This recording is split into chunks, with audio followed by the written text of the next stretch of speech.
After many years of a rich Christian history, Western Europe has now become a post-Christian society.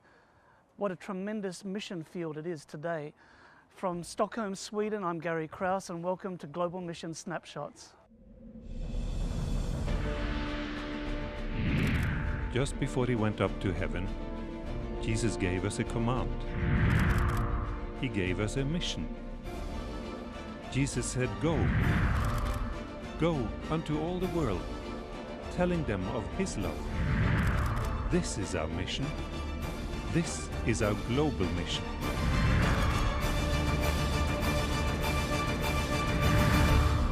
Hello and welcome to Global Mission Snapshots. I'm Gary Krause.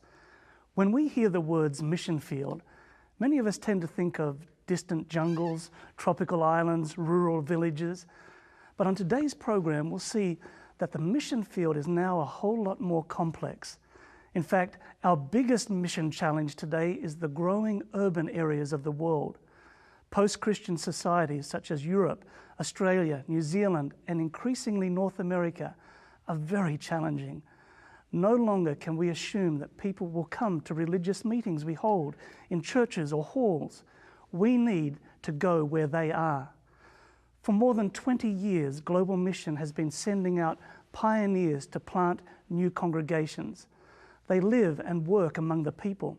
They know the language, they know the culture, and they become part of the community. Eventually, they invite their newfound friends and neighbors to begin studying the Bible and worshiping with them. This is what we call church planting, starting new congregations in unentered areas or people groups. Today, we'll be talking with Tom Evans, an experienced church planter who now heads up church planting for the Seventh-day Adventist Church in North America. We'll also talk with Rick Kajira about mission challenges around the world. But first up, let's visit a church plant in Maryland, right here in the United States.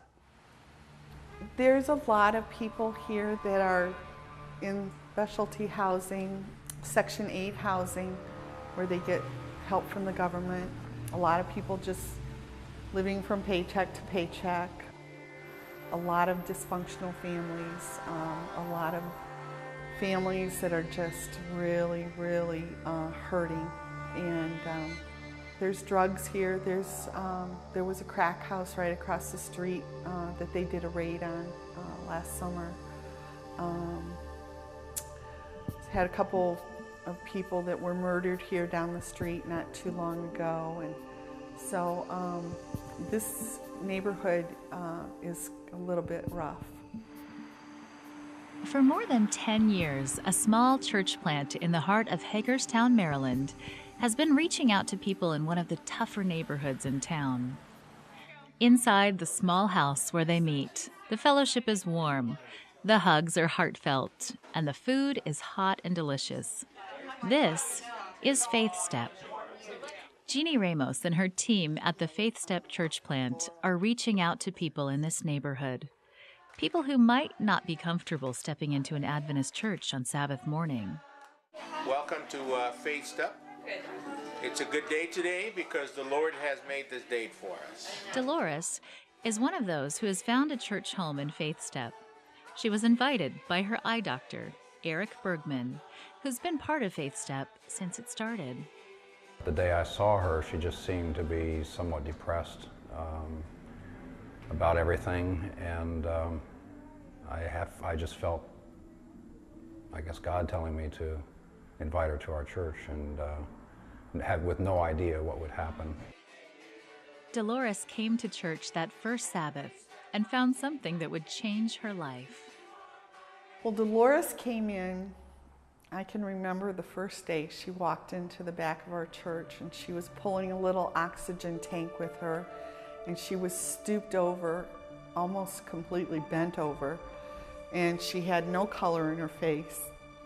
She sat in the back row, and she fell asleep half the time she was there. And then we just began seeing her change. We began seeing her participate, and we began seeing her just come alive as we would talk with her and share with her. And slowly but surely, God began to heal her in a lot of ways. Dolores had been struggling with alcohol. She had started attending a recovery group and had turned her life around. But something was missing. That's when she found Faith Step and a church home where she could lean on her faith in Jesus and her new church family. Now that I'm in the church group, I don't attend as many meetings because mostly if I need anything, my church family's right there. Although Sabbath morning services are special to Dolores, it's the warmth of Christian love and the acceptance she's found there that really makes a difference to Dolores and others who found God's love at Faith Step. My church family has made me feel so comfortable in that, not criticizing me or anything, or looking down on me because I had that issue. You know, I can call and say, you know, I'm really feeling down today, and the blah blah, and they'll say, well, why don't you come over, or they'll just talk to me on the phone for a little bit. It's been very helpful. Next door to where Faith Step meets is an upstairs apartment that is home to a special ministry. Here, Faith Step partners with other community organizations to provide a safe and comfortable place where women can stay while trying to get their lives back together. A place they call Hannah's House. One resident shared her story in hopes it can help others turn their lives around. When I was at the age of 12, I started dabbling in drugs and alcohol, and they made me feel like I belonged, and I thought I had found what I needed. It just led into a 33-year addiction with drugs and alcohol. And I was so far gone that I had just lost all hope. And it was until I was totally broken and I asked God for help did I start to recover. The walls of this shelter give them a place to stay. But the women who stay here also learn how to find help in the Bible by learning to rely on Jesus. And then I do a Bible study class with them and do discipleship to help them learn to grow in Christ and walk in a healthy way as a believer in Christ. You have to have this heightened awareness of what He wants for you and how to live for Him. And it's in His will, not your will. Because left to my own devices, I know that I would screw up. So I just take it to the next level and take the high road and live for Him. It's easier to stay sober. Faith Step is more than a church service. It's a holistic ministry that touches every aspect of a person's life. It's a 24/7 ministry that blesses those who give and those who receive. As the time went by, I started realizing I'm not helping them, they're helping me. They make me grow spiritually. I see more answers to prayer. I see wonderful things happening. As Faith Step reaches out to people in Hagerstown, it also has an impact on the lives of the people who are trying to help. Please pray for the Faith Step group as they minister to each other and to their community. And thank you for supporting Adventist mission around the world.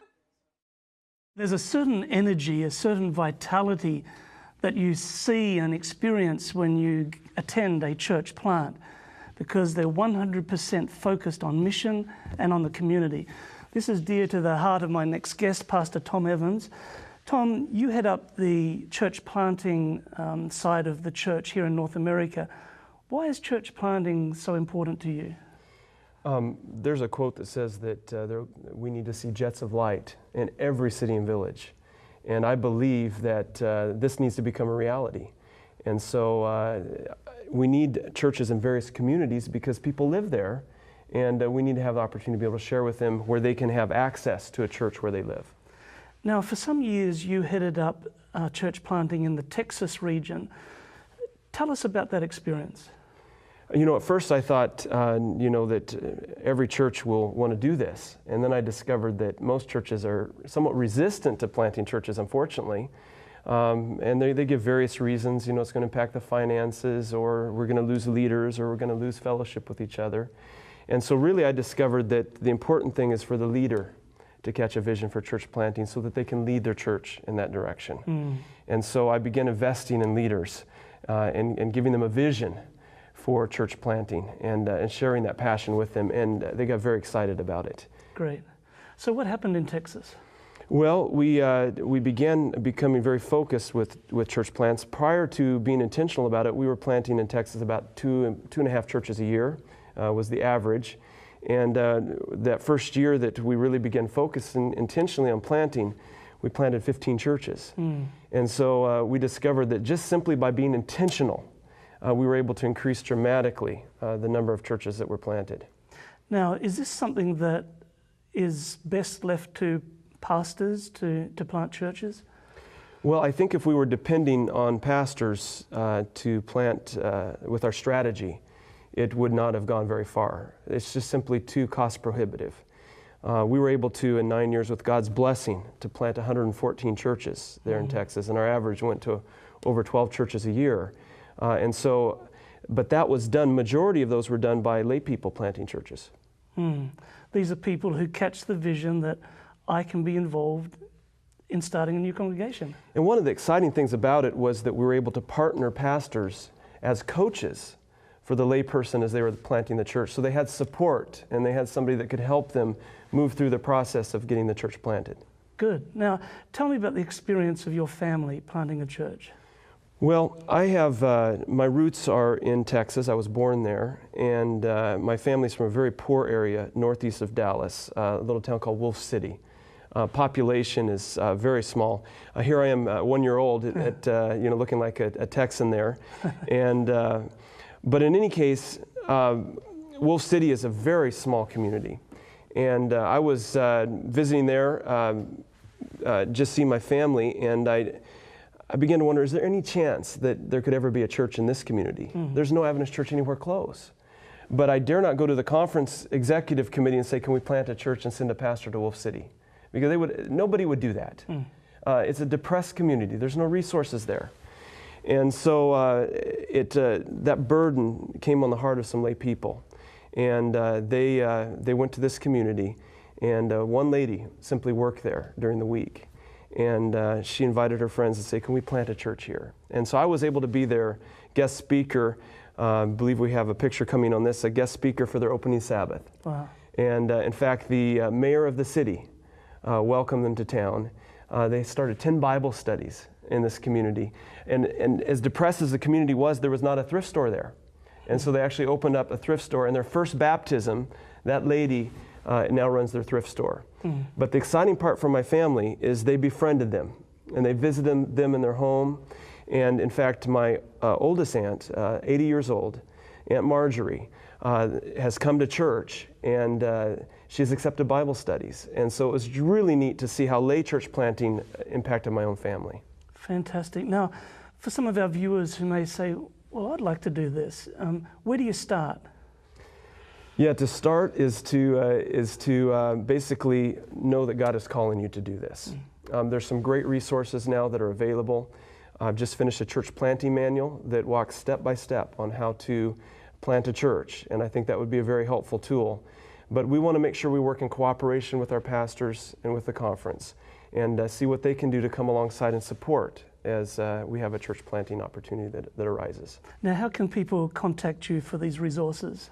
Probably the best place to find some excellent resources is at the NADI website. That's the North American Division Evangelism Institute, NADI.org, NADEI.org. And there's a lot of church planting resources available there. Fantastic. Now, have you sensed that there's an interest in church planting among church members? Let me just share something that happened just within the last week. There's a 10-year-old boy from Vermont that wants to plant a church, and his parents are supportive. He sat through all of my training, got my manual, and he's excited about it. Then there's a gentleman that's begun a ministry in the Bronx, and he's had a very effective ministry for a number of years, and he wants to plant a church right where he's been ministering. Then I got a call today on the way here of a lady who wants to her and her family want to relocate where they're most needed to do something for God. So it's exciting to see people responding. Fantastic. Tom, thanks so much for sharing with us today. And viewers at home, church planting builds God's kingdom. It For mother churches who send out people to plant new churches, it enriches and reinvigorates them. It invigorates our own experience to be involved.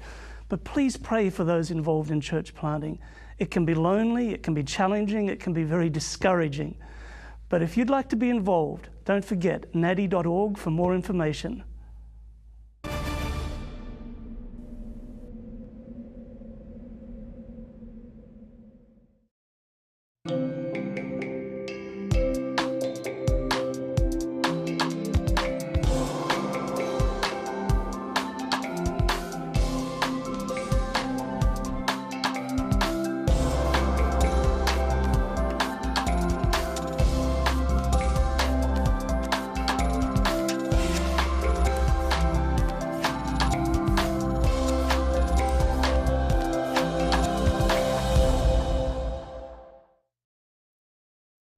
When we talk about mission, we have a very human tendency to talk about all the encouraging good things, the mass baptisms, the churches are being planted, and that's good. We need to thank God for that.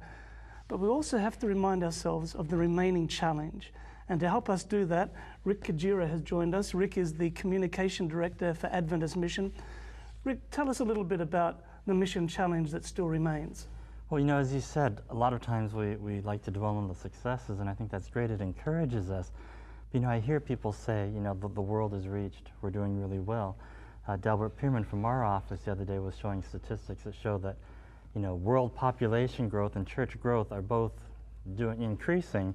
Population is going faster than church growth. So we've got a lot of work to do to reach the world. And I remember being in a church one time and having a pastor say, you know, the world is reached, and he held up, you know, the statistics of the church. So we've got to remember there's a tremendous challenge. Mm. Now, we see growth happening strongest in places like the southern half of the continent of Africa, places like the Philippines, Central South America. Where are some of the more challenging areas? Well, there are still many areas of the 1040 window that Which are is? still challenging, and that is from 10 degrees north latitude to 40 degrees north latitude, which goes from North Africa all the way into Asia. And into the Middle encompasses East. the Middle East, yeah, in the middle of that. That is still a huge challenge. It's still, you know, we've been talking about it for many, many years, but that's still one of the most challenging areas with the fewest Christians.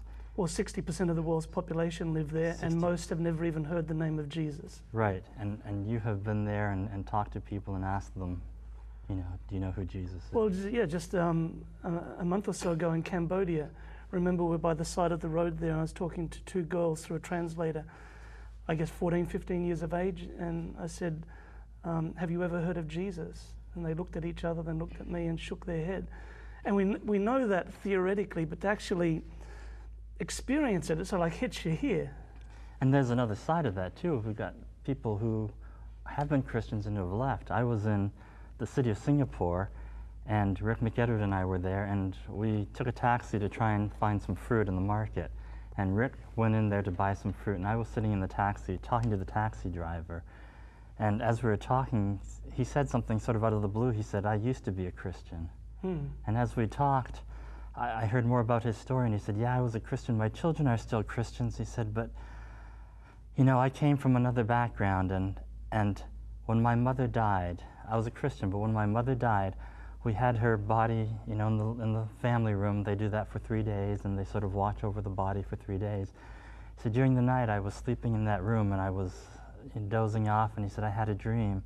I dreamt that something was grabbing my leg and pulling me toward my mother's coffin. And he said, when I woke up, he said, I realized that my mother was telling me that I needed to get back to the religion of my ancestors. He said, so I'm no longer a Christian. I used to be a Christian. There are forces out there that very much would like to see, you know, Christianity disappear. And, you know, sometimes we don't understand what a huge cultural leap it is for people to even start thinking about Christianity, because from the culture they come from, if you're going to be a proper Cambodian, then you're going to be a Buddhist. If you're going to be a proper Thai person, then you're going to be a Buddhist. And to become a Christian, you're rejecting your heritage. Yeah. Well, and then you go into places like Europe and the post-Christian, the post-modern areas. And I mean, we were there talking with some of the church leaders there, and I know that we heard a story from Willie Aronson, who was there, you know, and you've told that one so well. Well, yeah, our global mission coordinator in Stockholm there for Sweden, he was on a train trip. He got on the train, and the person sitting next to him was a young woman in her 20s. And he recognized the face because she's often prominently on the cover of popular magazines in the newsstands. So he got talking to her. She's into fashion and popular culture, and she blogs on the internet, and everybody in Sweden knows her. So he's sitting there and thinks, what an opportunity. And so he starts talking to her. She discovers that he is a Christian pastor. And she looks at him and says, you know, I had heard that there were Christians living in Sweden, but you're the first one I've ever met. In her 20s. Yeah. So this is the sort of challenge we face from the 1040 window through to the secular and postmodern That society. hits you right here too. Oh yeah. You know. And of course, Willie saw this as a tremendous opportunity. He spoke to her the entire whole train trip. At the end, he gave her his card and said, if you ever need a pastor, I'm here for you. Yeah. What an opportunity. And you know, when we think about both places, they're equally mission fields, even though a lot of places we've traditionally thought of mission fields, like Southern Africa, they're doing very well, and yet you go to North Africa, Europe, the Middle East, and we have to change some of our thinking as to who we're trying to reach. Yeah, and I think that we are seeing that we see tremendous growth in areas where the church is impoverished, and so you have a challenge there of how do they become self-sustaining when people are earning $1 a day if they're lucky. And that's one thing that I've noticed, is that we often equate poverty with mission when it's not always the case. Yeah. You have a lot of Christians in some of these poor areas, but you go into the wealthy areas of Bangkok and Sweden. Yeah, exactly. Rick, thanks for joining us today. And viewers at home, we are so encouraged when we see that there are churches being planted around the world, that there are many, many people being baptized, but let's never forget that there are so many people groups, so many geographical areas that have not yet been reached with the good news of Jesus Christ. Please pray for those involved in the front lines of mission, and pray to God, ask Him how you too can be involved. What can you do to help build His kingdom?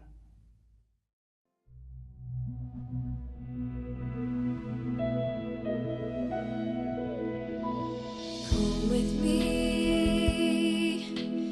Take my hand across the sea to foreign lands, sharing love, sharing hope.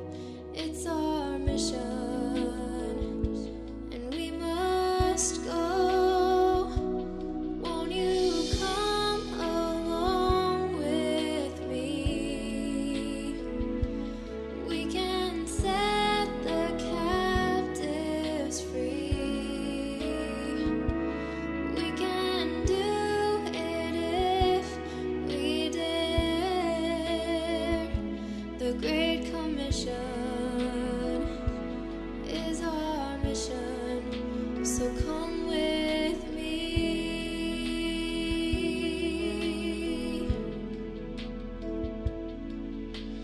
As the years slip away, don't let your fears cloud your way. Countless lives need to know it's our mission, and we must go. Won't you come along with me? We can set the captives free. We can do it if we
Great Commission is our mission, so come with me.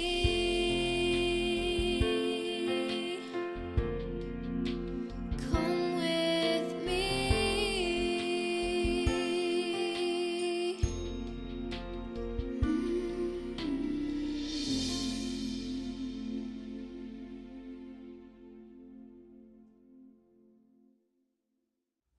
Not so long ago, mission work in Nepal was totally against the law. But today, there are new opportunities for mission in this high-altitude country. As we've seen, the mission field around the world today is varied, it's challenging. So please continue to pray for frontline workers such as global mission pioneers and other church planters. Global mission staff are constantly gathering stories about mission from around the world, and we'd like to share those with you. So to learn more about global mission pioneers, about church planting, make sure you receive our quarterly magazine, Frontline Edition. In North America, simply call the toll-free number on your screen or visit our website and ask for Frontline Edition or offer number 301. Don't forget to clearly state your name, full address, and be sure to mention Frontline Edition or offer 301. Again, to receive your free, no obligation, just receive it in your mailbox copy of Global Mission Frontline Edition, simply call the toll-free number on your screen, 1-800-648-5824, and ask for Frontline Edition or offer 301. Or you can visit our website at www.adventistmission.org/offer 301. Well, I hope you've enjoyed today's program, and thank you for your continuing support of Global Mission through prayer, financial support, and personal involvement. Until next time, I'm Gary Krause for Adventist Mission, and I hope you can join us next time right here on Global Mission Snapshots.